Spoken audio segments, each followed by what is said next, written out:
ایک عورت دعا فرما رہی تھی اور ساتھ یہ کہتی جا رہی تھی کہ اے اللہ میں آپ سے اس حال میں بھی راضی ہوں۔ ایک شخص یہ سب سن رہا تھا، وہ آ کر بولا کہ تم یہ کیوں کہہ رہی ہو کہ اے اللہ میں اس حال میں بھی آپ سے راضی ہوں؟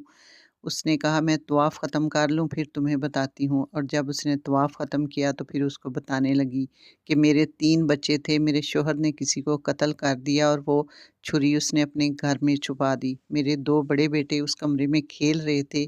ایک بیٹے نے دوسرے سے کہا تمہیں پتہ ہے کہ بابا نے قتل کیسے کیا؟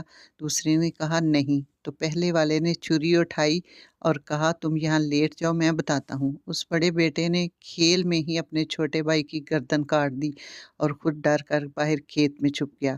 جب میں اس کے پاس آئی تو اس کے پیچھے سانپ چھپا بیٹھا تھا، اس نے اس کو کاٹ لیا اور وہ بھی مر گیا۔